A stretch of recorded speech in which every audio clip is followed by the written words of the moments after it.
ಎಲ್ಲರೂ ಹೇಗಿದ್ದೀರಾ? Welcome to my YouTube channel Ramya Gowda vlogs.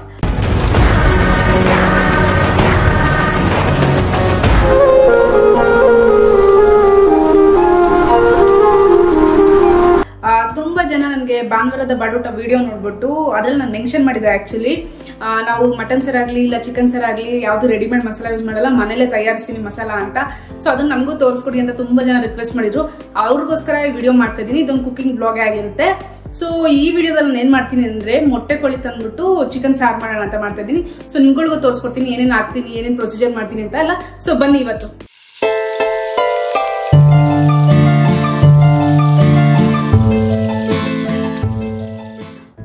ಇಷ್ಟ ಐಟಮ್ ಇಟ್ಕೊಂಡು ರುಚಿಕರವಾಗಿರುವಂತ ಕೋಳಿ ಸಾರು ಹೇಗೆ ಮಾಡೋದು ಅಂತ ತೋರಿಸ್ಕೊಡ್ತೀನಿ. ಮೊದಲಿಗೆ ಏನು ತೋರಿಸ್ಕೊಡ್ತೀನಿ ಅಂದ್ರೆ ನೋಡಿ, ಇದೆಲ್ಲ ರುಬ್ಬಕ್ಕೆ ತೆಂಗಿನಕಾಯಿ, ಧನ್ಯಾ, ಕರ್ಬೇವಿನ ಸೊಪ್ಪು, ಕೊತ್ತಂಬರಿ ಸೊಪ್ಪು, ಕಡಲೆಪಪ್ಪು ಮತ್ತೆ ಗಸಗಸೆ. ಇಲ್ಲಿ ನೋಡಿದ್ರೆ ಚಕ್ಕೆ ಲವಂಗ ಇದೆ. ಇದು ಕಡಲೆಪಪ್ಪು ಮತ್ತೆ ಗಸಗಸೆನ ಡ್ರೈ ರೋಸ್ಟ್ ಮಾಡ್ಕೊತೀನಿ. ಇದು ಕೊಂಚೂರು ಆಯಿಲ್ ಹಾಕ್ಬಿಟ್ಟು ಕರ್ಬೇವಿನ ಸೊಪ್ಪು ಮತ್ತೆ ಧನಿಯಾ ಸೊಪ್ಪನ್ನ ಫ್ರೈ ಮಾಡ್ಕೊತೀನಿ. ನೀವು ಇದನ್ನ ನೋಡ್ಬೋದು. ಇದೆಲ್ಲ ಎಣ್ಣೆಲಿ ಫ್ರೈ ಮಾಡ್ಕೊತೀನಿ. ಈರುಳ್ಳಿ, ಬೆಳ್ಳುಳ್ಳಿ, ಶುಂಠಿ, ಟೊಮೆಟೊ ಮತ್ತೆ ಪುದೀನ ಸೊಪ್ಪು, ಒಣಗಿದ ಮೆಣಸಿನ್ಕಾಯಿ. ನಿಮಗೆ ರೆಡ್ ಕಲರ್ ಸಾರು ಬೇಕಂದ್ರೆ ಒಣಗಿದ ಮೆಣಸಿನ್ಕಾಯಿ ಯೂಸ್ ಮಾಡ್ಕೊಳ್ಳಿ, ಇಲ್ಲ ನನಗೆ ಗ್ರೀನ್ ಕಲರ್ ಸಾರು ಬೇಕಂದ್ರೆ ಹಸಿಮೆಣಸಿನ್ಕಾಯಿ ಯೂಸ್ ಮಾಡ್ಕೊಳ್ಳಿ. ಇಷ್ಟೇ ಸಿಂಪಲ್. ನಮ್ಮ ಮನೇಲಿ ಏನು ಅಂದ್ರೆ ನಾಟಿ ಕೋಳಿ ಸಾರು, ಮೊಟ್ಟೆ ಕೋಳಿ ಸಾರು ಇಲ್ಲ ಮಟನ್ ಸಾರು ಅಂದ್ರೆ ರೆಡ್ ಕಲರ್ ಅಂದ್ರೆ ಒಣಗಿದ ಮೆಣಸಿನ್ಕಾಯಿ ಯೂಸ್ ಮಾಡ್ತೀನಿ. ಚಿಕನ್ ಸಾರು ಅಂದ್ರೆ ಹಸಿಮೆಣಸಿನ್ಕಾಯಿ ಯೂಸ್ ಮಾಡ್ತೀನಿ, ಅವಾಗ ಗ್ರೀನ್ ಕಲರ್ ಬರುತ್ತೆ. ಇಷ್ಟೇ ಕಾನ್ಸೆಪ್ಟು. ಇದು ನೋಡ್ಬೋದು. ಇದು ಒಗ್ಗರಣೆಗೆ ಈರುಳ್ಳಿ, ಕರ್ಬೇವಿನ ಸೊಪ್ಪು, ಪುದೀನ ಸೊಪ್ಪು, ಒಂದು ಸ್ವಲ್ಪ ಕೊತ್ತಂಬರಿ ಸೊಪ್ಪು ಲಾಸ್ಟಲ್ಲಿ ಸಾರು ಮೇಲೆ ಉದುರ್ಸಕ್ಕೆ. ಇದು ಚಿಕನ್ನು, ಮೊಟ್ಟೆ ಕೋಳಿ ಅಂತೀವಲ್ಲ ಇದೇನೆ ಮೊಟ್ಟೆ ಕೋಳಿ ಅನ್ನೋದು. ಸೊ ಇದಿಷ್ಟು ನಂಗೆ ಬೇಕಾಗಿರೋ ಐಟಮ್ ಸಾರಿಗೆ. ಸೊ ಬನ್ನಿ ಇವಾಗ ಸಾರು ಹೇಗೆ ಪ್ರಿಪೇರ್ ಮಾಡೋದು ಅಂತ ತೋರಿಸ್ಕೊಡ್ತೀನಿ ನಿಮಗೆ. ಮೊದಲಿಗೆ ಜಾರ್ಗೆ ಸ್ವಲ್ಪ ಅರಿಶಿನ ಪೌಡರ್ ಹಾಕೊಳ್ಳೋಣ.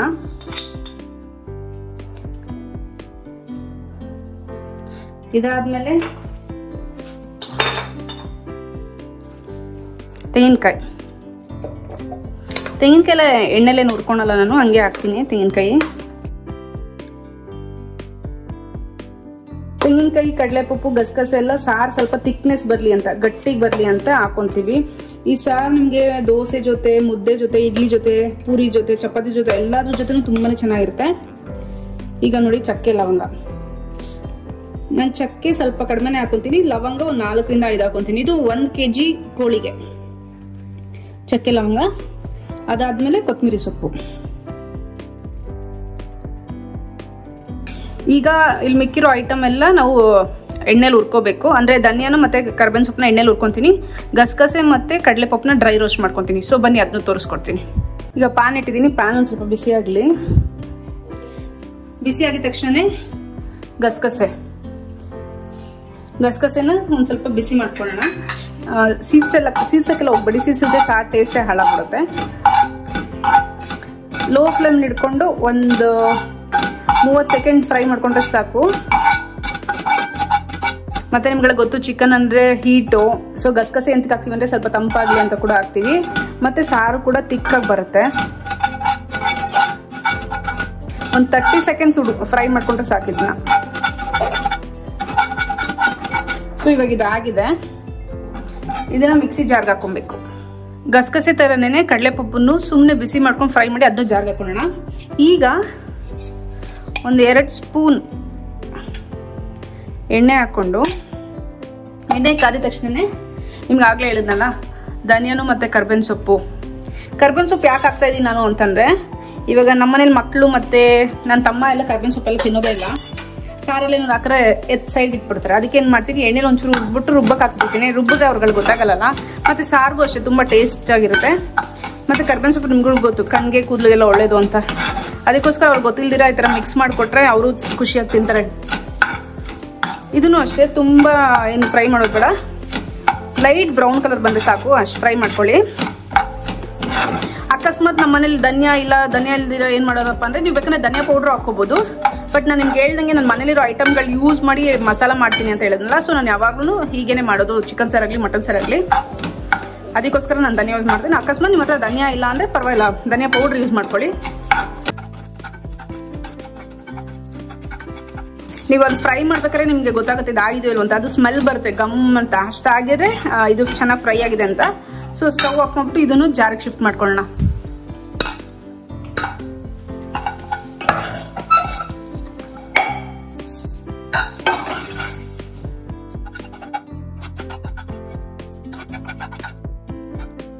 ಸೊ 1 ಸೆಟ್ ಮಸಾಲ ಹಾಕೊಂಡಿದ್ದೀನಿ. ಇದೊಂದು ಸ್ವಲ್ಪ ಆರಕ್ಕೆ ಬಿಡೋಣ. ಆರಕ್ಕೆ ಬಿಟ್ಬಿಟ್ಟು ಇನ್ನೊಂದು ಸ್ವಲ್ಪ ತರಕಾರಿ ಎಲ್ಲ ಇದೆ ಅಂದರೆ ಟೊಮೆಟೊ ಈರುಳ್ಳಿ ಎಲ್ಲ ಇದೆ, ಅದನ್ನು ಫ್ರೈ ಮಾಡ್ಕೊಳ್ಳೋಣ ಬನ್ನಿ. ಇವಾಗ ತೋರಿಸ್ಕೊಡ್ತೀನಿ.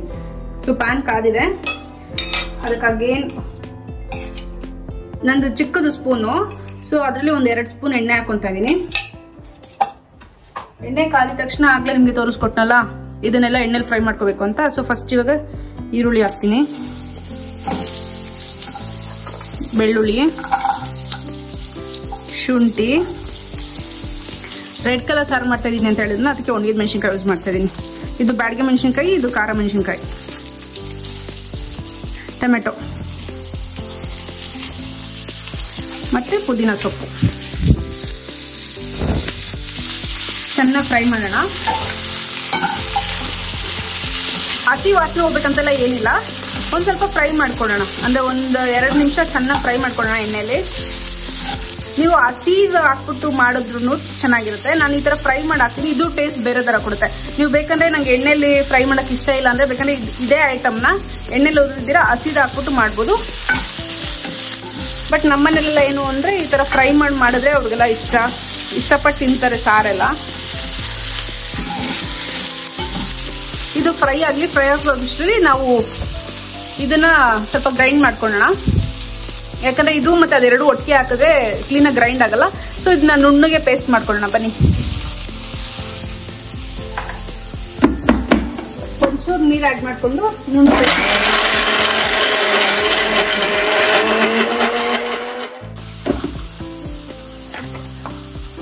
ಈಗ ಇದು ರೆಡಿ ಆಗಿದೆ ನೋಡ್ಬೋದು.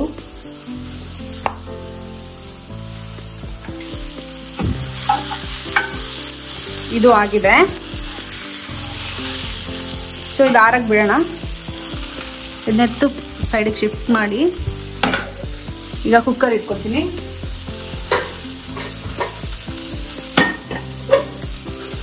ಸೊ ಕುಕ್ಕರ್ ಇಟ್ಕೊಂಡಿದ್ದೀನಿ. ಎಣ್ಣೆ ಹಾಕಿ ಒಗ್ಗರಣೆ ಮಾಡಿ ಚಿಕನ್ ಹಾಕ್ಬಿಟ್ಟು 1 ವಿಸಿಲ್ ಬೇಯಿಸ್ಕೊಳ್ಳೋಣ. ಯಾಕಂದರೆ ಅದು ಮೊಟ್ಟೆ ಕೊಳಿಯಲ್ಲ, ಅಷ್ಟು ಈಸಿಯಾಗಿ ಬೇಯಲ್ಲ, ಅದಕ್ಕೋಸ್ಕರ ಕುಕ್ಕರಲ್ಲಿ ಬೇಯಿಸ್ಕೊತಾ ಇದ್ದೀನಿ. ಸೊ ಬನ್ನಿ, ಕುಕ್ಕರ್ ಕಾದಿದೆ. ಸೊ ಎಣ್ಣೆ ಹಾಕೊಳ್ಳೋಣ. ಆ್ಯಕ್ಚುಲಿ ಚಿಕನ್ ಸರ್ಗೆ ಜಾಸ್ತಿ ಎಣ್ಣೆ ಬೇಡ, ಯಾಕಂದರೆ ಚಿಕನಲ್ಲೇ ಎಣ್ಣೆ ಇರುತ್ತೆ, ಅದು ಬೇಯ್ತಾ ಎಣ್ಣೆ ಬಿಟ್ಕೊಳುತ್ತೆ. ಸೊ ನೋಡ್ಕೊಂಡು ಹಾಕೊಳ್ಳಿ ಚಿಕನ್ಗೆ ಎಣ್ಣೆನ. ಎಣ್ಣೆ ಕಾದಿದ ತಕ್ಷಣ ಈಗ ಇದು ರೆಡಿ ಮಾಡ್ಕೊಂಡಿದ್ವಲ್ಲ ಒಗ್ಗರಣೆಗೆ ಅಂತ, ಈರುಳ್ಳಿ, ಪುದೀನ ಮತ್ತು ಕರ್ಬೇವಿನ ಸೊಪ್ಪು ಇದನ್ನ ಹಾಕೊಳ್ಳೋಣ.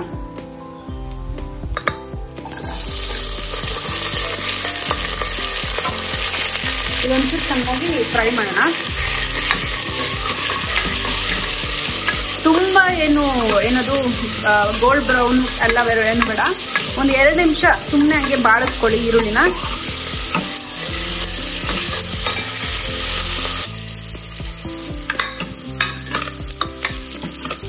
ಅದಕ್ಕೆ ಈರುಳ್ಳಿ ಫ್ರೈ ಮಾಡ್ಕೊಂಡ್ರೆ ಸಾಕು. ಇವಾಗ ಇದಕ್ಕೆ ಚಿಕನ್ ಹಾಕೋಣ.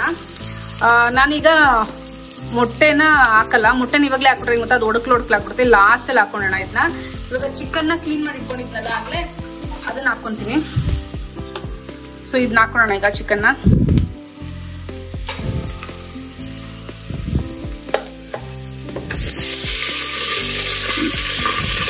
ನೀರಿದ್ರೆ ನೀರು ಹಾಕಕ್ಕೆ ಹೋಗ್ಬಿಡಿ, ಚಿಕನ್ ನೀರು.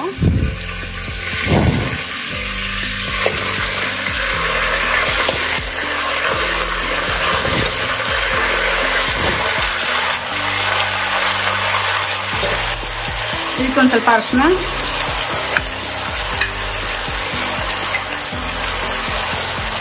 ರುಚಿಗೆ ತಕ್ಕಷ್ಟು ಉಪ್ಪು ಹಾಕೋಣ. ನಾನು ಕಲ್ಲುಪ್ಪು ಯೂಸ್ ಮಾಡ್ತಾ ಇದ್ದೀನಿ, ನೋಡ್ಕೊಂಡು ಹಾಕೊಳ್ಳಿ ಉಪ್ಪನ್ನ, ಕಲ್ಲುಪ್ಪು. ಈಗ ಇದನ್ನು ಚೆನ್ನಾಗಿ ಮಿಕ್ಸ್ ಮಾಡ್ಕೊಳ್ಳೋಣ.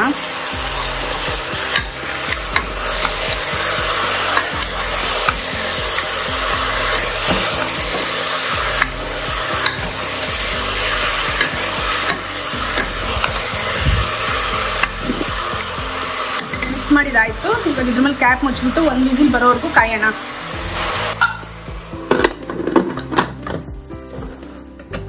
ಇದು 1 ವಿಸಿಲ್ ಬರಲಿ, ಇದು ಒಂದು ಸ್ವಲ್ಪ ಆರಿದ ತಕ್ಷಣ ಇದನ್ನು ಗ್ರೈಂಡ್ ಮಾಡ್ಕೊಳ್ಳೋಣ.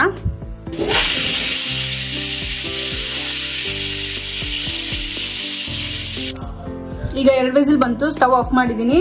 ಅದೊಂದು ಸ್ವಲ್ಪ ವಿಸಿಲ್ ಎಲ್ಲ ಆರ್ಲಿ, ತಣ್ಣಗಾಗ್ಲಿ. ಅದಾದ್ಮೇಲೆ ಮಸಾಲ ಆ್ಯಡ್ ಮಾಡೋಣ.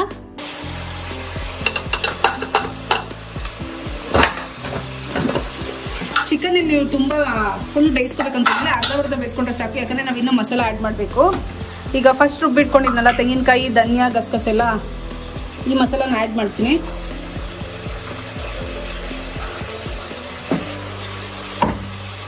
ಈ ಮಸಾಲ ಆ್ಯಡ್ ಮಾಡ್ಬಿಟ್ಟು ಒಂದ್ಸತಿ ತಿರ್ಸ್ಕೊಡೋಣ.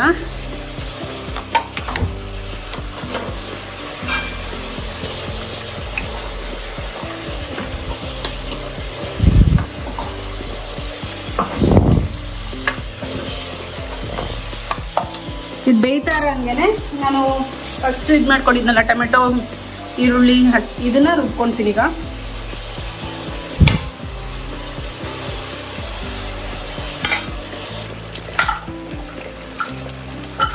ಈಗ ಫಸ್ಟ್ ಹಾಕಿರೋ ಮಸಾಲ ಕುದೀತಾ ಇದ್ದಲ್ಲ, ಇವಾಗ ಇದು ಈರುಳ್ಳಿ, ಟೊಮೆಟೊ, ಬೆಳ್ಳುಳ್ಳಿ, ಶುಂಠಿ ಎಲ್ಲ ಹಾಕಿ ರುಬ್ಬಿರೋ ಮಸಾಲ ಇದನ್ನು ಆ್ಯಡ್ ಮಾಡ್ಕೊತೀನಿ.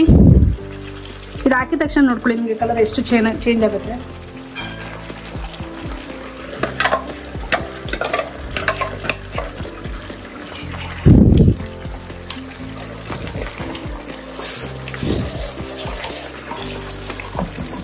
ಹೇಳಿದ್ನಲ್ಲ ಕಡಲೆಪಪ್ಪು, ಗಸಗಸೆ ಎಲ್ಲ ಹಾಕಿದ್ರೆ ಸಾರು ತಿಕ್ಕಕ್ಕೆ ಬರುತ್ತೆ ಅಂತ. ನೋಡಿ ಎಷ್ಟು ತಿಕ್ಕಕ್ಕೆ ಬರುತ್ತೆ ಸಾರು. ನಾನು ಇವಾಗ ಇದಕ್ಕೆ ಮುದ್ದೆ ಮಾಡೋದ್ರಿಂದ ಇನ್ನೊಂದು ಸ್ವಲ್ಪ ನೀರು ಆ್ಯಡ್ ಮಾಡ್ಕೊತೀನಿ. ದೋಸೆ, ಇಡ್ಲಿ ಅಂದರೆ ಈ ಥರ ಇದ್ರೆ ಚೆನ್ನಾಗಿರುತ್ತೆ. ಬಟ್ ಮುದ್ದೆ ಮತ್ತು ರೈಸ್ ಮಾಡ್ತಾ ಇದ್ದೀನಲ್ಲ, ಅದಕ್ಕೋಸ್ಕರ ಇನ್ನೊಂಚೂರು ನೀರು ಆ್ಯಡ್ ಮಾಡ್ಕೊಳ್ಳೋಣ.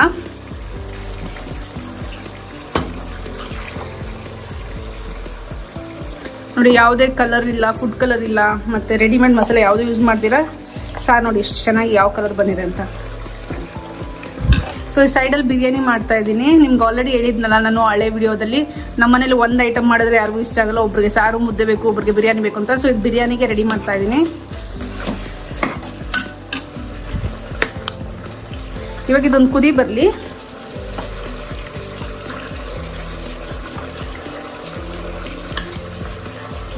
ಈಗ ನಿಮ್ಗೆ ಆವಾಗಲೇ ಹೇಳ್ದಲ್ಲ ನಾನು ಮೊಟ್ಟೆ ಮೊದಲೇ ಹಾಕಲ್ಲ, ಮೊಟ್ಟೆ ಹಾಕಿದ್ರೆ ಒಡಕ್ಲು ಬಂದ್ಬಿಡುತ್ತೆ ಅಂತ. ಇವಾಗ ಏನು ಮಾಡ್ತೇನೆ ಅಂದರೆ ಇವಾಗ ಹಾಕ್ತೀನಿ ಮೊಟ್ಟೆ. ಇವಾಗ ಹಾಕ್ಬಿಟ್ಟು ತಿರ್ಸ್ಕೊಡ್ಬಾರ್ದು, ಅಂದರೆ ಕಲಗಿಸ್ಬಾರ್ದು. ಕಲಗಿಸಿದ್ರೆ ಅದೆಲ್ಲ ಒಡ್ಕೊಂಡ್ಬಿಡುತ್ತೆ. ಇವಾಗ ಮೊಟ್ಟೆ ಹಾಕ್ತಾ ಇದೀನಿ. ಇವಾಗ ಮೊಟ್ಟೆ ಹಾಕ್ಬಿಟ್ಟು ನಾನೇನು ಮಿಕ್ಸ್ ಮಾಡೋಕೆ ಹೋಗಲ್ಲ. ಇವಾಗ ಹಂಗೆ ಬಿಟ್ಬಿಡ್ತೀನಿ, ಚೆನ್ನಾಗಿ ಕುದೀಲಿ. ಲಾಸ್ಟಲ್ಲಿ ಉಪ್ಪು ಖಾರ ನೋಡ್ಬಿಟ್ರೆ ನಮ್ಮ ಮನೇಲಿ ಮೊಟ್ಟೆ ಕೋಳಿ ಸಾರು ರೆಡಿ ಆಗಿದೆ. ಇನ್ನೇನು ತಿನ್ನೋದೊಂದೇ ಬಾಕಿ.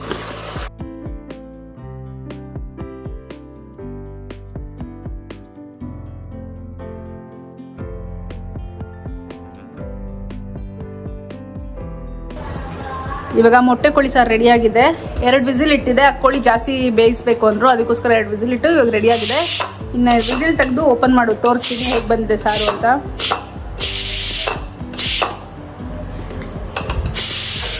ಸೊ ಅದು ವಿಸಿಲ್ ಹೋಗ್ಲಿ, ವಿಸಿಲ್ ಹೋದ್ಮೇಲೆ ನಿಮಗೆ ಓಪನ್ ಮಾಡಿ ತೋರಿಸ್ತೀನಿ.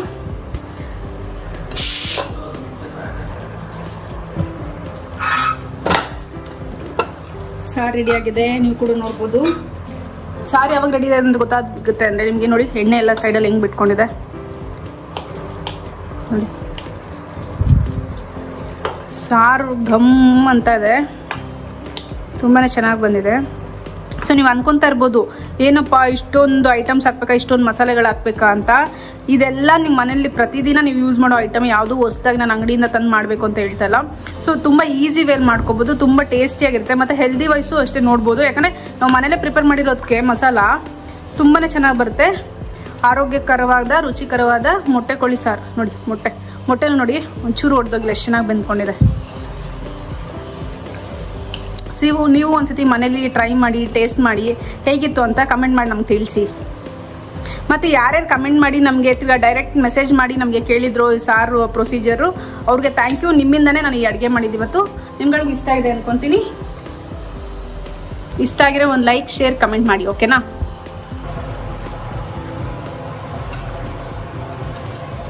ಸಕ್ಕತ್ತಾಗಿದೆ.